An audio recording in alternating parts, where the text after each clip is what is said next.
d'investigation. Pour l'instant, les éléments dont on dispose, c'est que donc un individu s'est introduit dans l'établissement qui est derrière moi pour s'en prendre à la victime, a priori en lui portant des coups de couteau. Donc il reste à déterminer combien et quelles ont été les conséquences de chaque coup, évidemment. Il est ensuite reparti à son domicile, où il a pu être interpellé quelques instants après par les forces de l'ordre. Donc il a été placé en garde à vue pour homicide volontaire.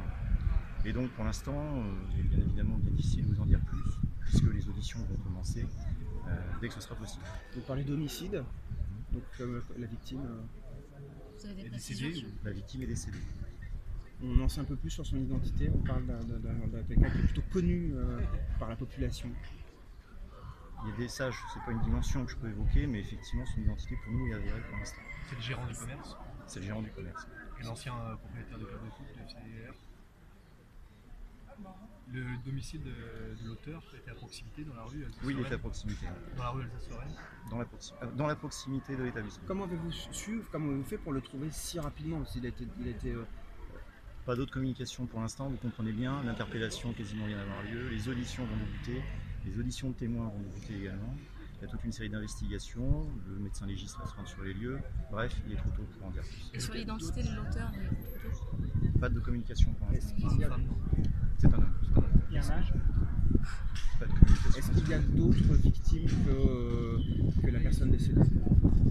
Il y aurait vraisemblablement une personne blessée sous toute réserve et on est en train de vérifier l'état de gravité des blessures. Mais a priori, pas de pronostic vital engagé, donc, mais sous réserve de confirmation. Encore une fois, on est au premier moment de l'enquête, donc il est trop tôt pour être précis. Que des coups de couteau, il n'y a pas de fusillade. On a parlé de fusillade dans un premier temps.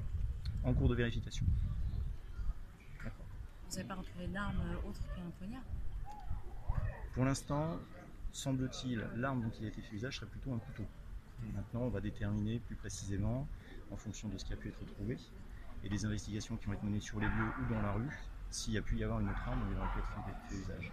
Est-ce que l'homme a opposé une résistance à son interpellation? A priori, l'interpellation s'est déroulée sans blesser du côté des forces de l'ordre. Voilà. J'interromps sur la communication. Ouais, juste une question rapide. Il y a eu d'importants moyens qui ont été déployés. Est-ce qu'on a craint quelque chose de plus grave? Non, parce qu'il y a vraiment beaucoup de moyens qui ont été déployés. Non, il s'agit des moyens classiques sur une affaire dramatique de ce type. Merci à vous. Merci. Merci. Au revoir.